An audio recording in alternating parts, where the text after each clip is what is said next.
हुए हैं, ये सिर्फ उन्हीं के लिए है। तो ये कोर्स आप लोग ज़रूर से कर लीजिए, सावधानी बरतिए, कोई लापरवाही नहीं, क्योंकि आपकी नौकरी इसी के बिहाफ रहेगी, अदरवाइज नहीं रहेगी।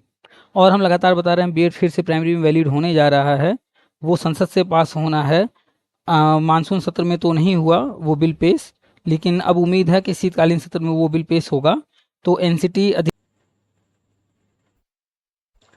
एनआईओएस की तरफ से बीएड डिग्री धारकों के लिए 6 माह के ब्रिज कोर्स से संबंधित अधिकृत पत्र जारी। विस्तार से जानिए क्या कैसे करना होगा।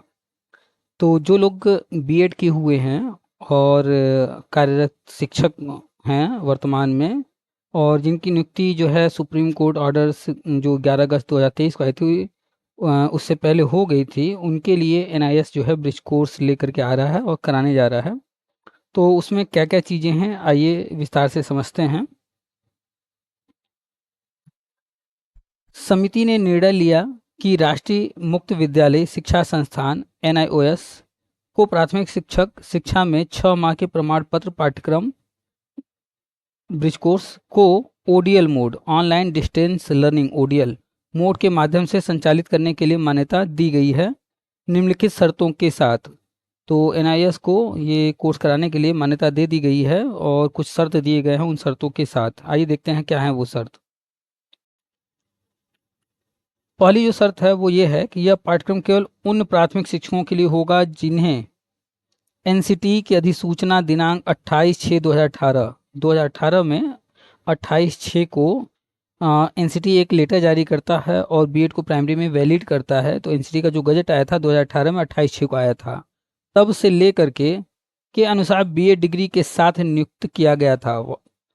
और जो माननीय सर्वोच्च न्यायालय के दिनांक 11/8/2023 के निर्णय से पहले सेवा में थे। यानी कि जब एनसीटी ने गजट जारी किया, ये डेट यहाँ दिया हुआ है, और उस समय से लेकर के सुप्रीम कोर्ट का जो ऑर्डर आया 11/8/2023 को, उस बीच में जो भी बीएड डिग्री धारक, बीएड वालों के लिए ही है ये, शिक्षक नियुक्त हुए हैं, सिर्फ उनके लिए रहेगा ये, और किसी के लिए नहीं, ना उसके पहले ना उसके बाद, सिर्फ इसी बीच में जो लोग जो है शिक्षक नियुक्ति पाए हैं बीएड वाले।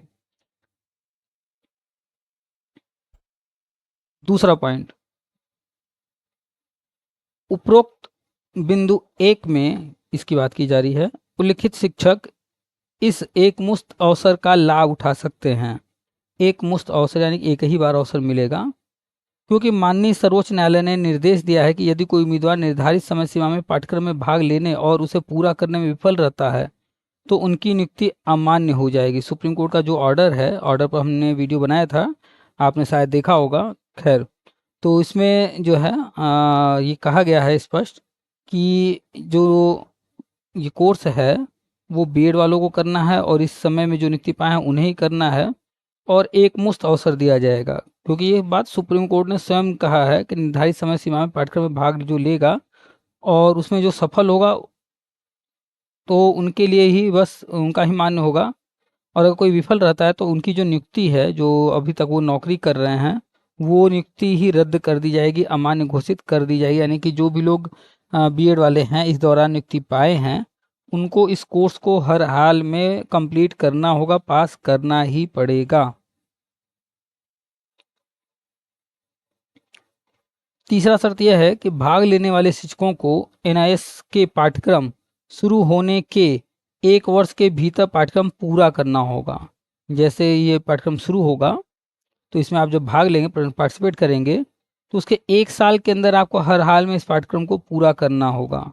इससे ज़्यादा का समय आपको नहीं लेना है तो 6 महीने का कोर्स, लेकिन जब आप शुरू करेंगे तब से लेकर के 1 वर्ष के भीतर ही आपको इसका एग्ज़ाम वगैरह दे करके पास कर लेना होगा। चौथा शर्त है, ब्रिज कोर्स पाठ्यक्रम को पूरा करना केवल उपरोक्त बिंदु 1 में उल्लिखित शिक्षकों के लिए ही होगा। जो ऊपर बताया गया है कि जब एनसीटी का गजट जारी हुआ तब से लेकर के जो सुप्रीम कोर्ट का ऑर्डर आया उसके बीच में जो लोग हैं बीएड वाले, उन्हीं के लिए होगा, ताकि उनकी वर्तमान नौकरी सुरक्षित रहे। उनकी जो नौकरी है उसको बचाने के लिए, सुरक्षित रखने के लिए वो यथावत बने रहें, इसलिए होगा। यह ब्रिज पाठ्यक्रम उन शिक्षकों के लिए मान्य नहीं होगा जो बाद में प्राथमिक शिक्षक के रूप में नौकरी की तलाश करेंगे। जो लोग बाद में नौकरी तलाश कर रहे हैं, अगर ऐसे लोग भी ये ब्रिज कोर्स कर लेते हैं तो उनके लिए ये किसी काम का नहीं होगा। यानी कि नौकरी में रहते हुए ही ये करना है।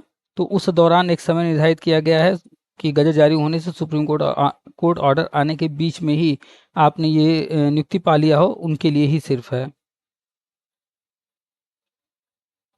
इस संबंध में NIOS द्वारा पर्याप्त विज्ञापन, विस्तृत प्रचार सुनिश्चित किया जाएगा। जब ये कोर्स निकलेगा तो NIOS जो है इसके बारे में विस्तृत विज्ञापन और प्रचार करेगा ताकि हर किसी को जो है जानकारी हो जाए। NIOS अन्य पहलुओं या आवश्यक स्पष्टीकरण के लिए NCT मुख्यालय के साथ समन्वय कर सकता है।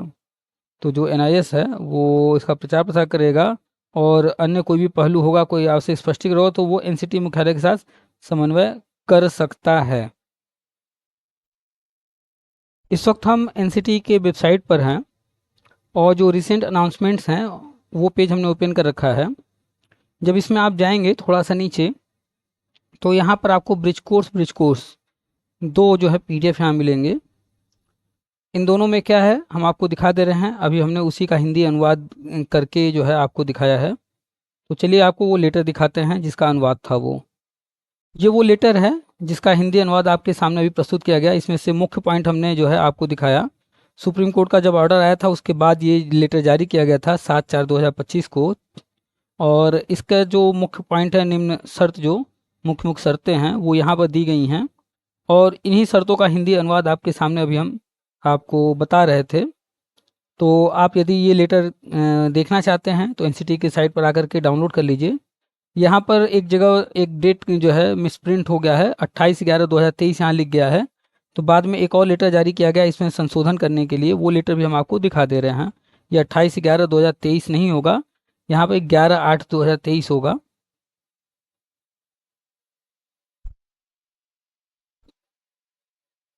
ये NCT का दूसरा लेटर है जो कि 10/4 को फिर जारी किया गया, और बताया गया कि 11/8/2023 होना चाहिए था, गलती से वहाँ पर 28/11/2023 लिख गया है।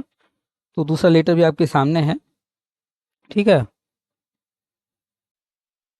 तो ऐसे लोग, जो भी लोग वर्तमान में शिक्षक नियुक्त हुए हैं, मतलब हैं, कार्यरत हैं, और इस दौरान शिक्षक नियुक्त हुए हैं, जब NCT का गजट आया 2018 में तब से लेकर के सुप्रीम कोर्ट का ऑर्डर आया 2023 में, उस दौरान जो भी नियुक्त हुए हैं ये सिर्फ उन्हीं के लिए है।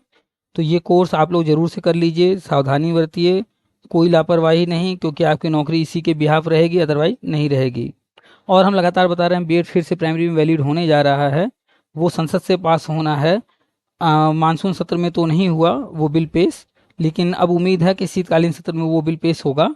तो NCT अधिनियम 2025 आप गूगल कर लीजिएगा या फिर NCT की साइट पर जाकर के देख लीजिएगा। तो वो फरवरी में ड्राफ्ट आ गया था, अब वो संसद से पास होना है, सारी प्रक्रिया पूरी कर ली गई है। तो उम्मीद है कि आने वाले शीतकालीन सत्र में वो संसद से पास होकर के कानून बन जाएगा और B.Ed फिर से प्राइमरी में वैलिड हो जाएगा, और फिर जो है नए शर्तों के साथ B.Ed वाले जो है प्राइमरी में लिए जाने लगेंगे। तो उस पर हम ऑलरेडी बहुत सारी वीडियो बना चुके हैं, आगे भी बनाते रहेंगे। तो जो लोग इससे संबंधित जानकारी चाहते हैं तो हमारे चैनल पर और भी वीडियो इस तरह के हैं, आप वो देख लीजिएगा। और ये जो अभी वीडियो NIOS DLED के संबंध में है, इस पर हम पहले भी बनाए थे, आज फिर हमने बना दिया है। आपके सामने वो पूरा लेटर है, आप इसे डाउनलोड करने के लिए हमने बता दिया कहाँ से मिलेगा, डाउनलोड करके खुद भी पढ़ सकते हैं। और ये ऑफिशियल लेटर है, उसी का हिंदी अनुवाद हमने आपको शुरू में बताया। तो आप जो है कार्य शिक्षक जो भी अपडेट्स पाना चाहते हैं, आपको इस चैनल पर वो सारे अपडेट्स मिलते रहेंगे समय समय पर। तो चैनल को सब्सक्राइब कर लीजिए, लाइक कर दीजिए, वीडियो को शेयर कर दीजिए हर शिक्षक तक, ताकि उन्हें जानकारी हो जाए कि ब्रिज कोर्स आने जा रहा है, और शर्तों के साथ उन्हें हर हाल में जल्द से जल्द पूरा करना है। तो शेयर करना भूलिएगा नहीं, अपने सभी ग्रुप में, फेसबुक, टेलीग्राम, जहाँ कहीं भी ये वीडियो शेयर कर दीजिए ताकि अधिक से अधिक लोगों को जानकारी हो जाए। चलिए फिर मिलते हैं नेक्स्ट वीडियो में किसी और जानकारी के साथ।